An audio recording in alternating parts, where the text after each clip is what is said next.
Bismillahirrahmanirrahim. Assalamualaikum warahmatullahi wabarakatuh. Alhamdulillahirabbil alamin. Puji syukur kita panjatkan kepada Allah Subhanahu wa taala, Tuhan kita semua yang telah memberikan kita kesehatan, kesempatan sehingga kita dapat bertemu lagi.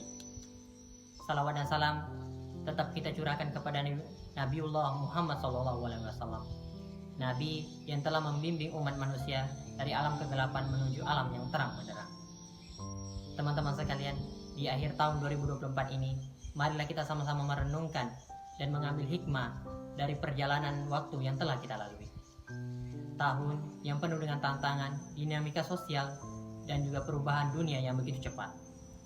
Namun, di tengah kesulitan itu, ada satu nilai yang harus tetap kita jaga dan hidupkan dalam setiap langkah kita, yaitu moderasi beragama. Moderasi beragama adalah ajaran yang mengajak umat manusia ataupun manusia untuk beragama secara seimbang, tidak berlebihan maupun tidak kekurangan. Moderasi beragama adalah cara hidup yang menyejukkan, membawa kedamaian dan menghindarkan kita dari ekstremisme dalam bentuk apapun. Allah Subhanahu wa taala berfirman dalam Quran surah Al-Baqarah ayat 143 yang artinya, dan demikianlah kami menjadikan kamu umat yang adil dan pilihan, supaya kamu menjadi saksi bagi umat manusia, dan agar Rasul Muhammad menjadi saksi bagi kamu, dan kamu tidak menjadikan kiblat yang kamu hadapi itu melainkan untuk kami mengetahui siapa yang mengikuti Rasul dan siapa yang membelot dari ajarannya. Dan sesungguhnya perbuatan kiblat itu sangatlah berat, kecuali bagi orang-orang yang telah diberikan petunjuk oleh Allah Subhanahu wa taala, dan Allah tidak akan menyia-nyiakan imanmu. Sesungguhnya Allah Maha Penyantun lagi Maha Penyayang kepada umat manusia. Quran surah Al-Baqarah ayat 143. Teman-teman, ayat ini menjelaskan kita bahwa pentingnya umat menjadi umat yang adil, tidak condong ke satu sisi secara berlebihan, tetapi mampu melihat suatu perbedaan dan menyikapinya dengan bijaksana dan seimbang. Di akhir tahun ini, kita juga diingatkan untuk tetap menerapkan moderasi beragama dalam kehidupan sehari-hari. Moderasi beragama tidak hanya terbatas dalam aspek ibadah, tetapi juga dalam sikap kita berperilaku terhadap sesama, baik dalam perkataan, perbuatan, maupun cara kita berinteraksi. Moderasi beragama selalu mengedepankan nilai akhlak yang mulia. Rasulullah SAW bersabda, sebaik-baiknya kalian adalah yang terbaik akhlaknya.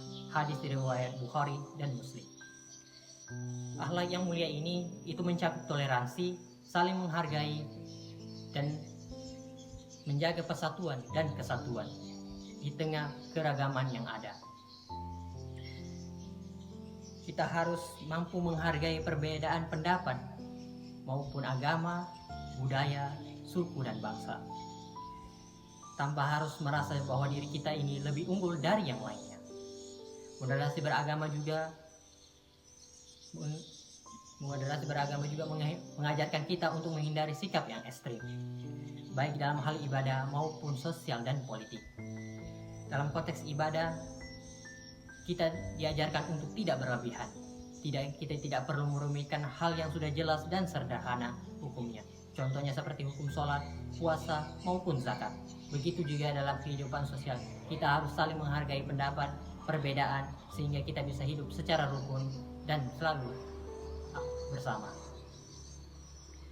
Di akhir tahun ini adalah momentum yang tepat bagi kita semua untuk sama-sama merenungkan diri.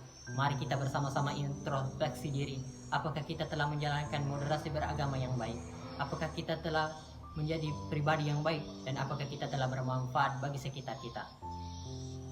Di akhir tahun 2024 ini, teman-teman, kita bisa menjadikan ini adalah suatu hal atau suatu awalan yang baru untuk sesuatu yang dimulai di tahun yang baru. Marilah kita sambut tahun baru ini dengan semangat yang baru untuk mengamalkan nilai-nilai yang lebih bermanfaat. Ayo kita terutama moderasi beragama. Dan juga kita bisa menjadikan akhir tahun ini untuk menjadikan kita di pribadi yang lebih baik dan mendekatkan diri kepada Allah Subhanahu wa taala. teman-teman yang insya Allah dirahmati oleh Allah Subhanahu wa Ta'ala, di penghujung tahun ini, semoga kita bisa lebih banyak berbagi kebaikan, menjaga keharmonisan, dan menjadi pribadi yang lebih baik. Akhir kata dari saya, jika ada jarum yang patah, jangan disimpan di dalam peti. Jika ada perkataan yang saya yang salah, mohon jangan disimpan di dalam hati. Salam toleransi. Wassalamualaikum warahmatullahi wabarakatuh.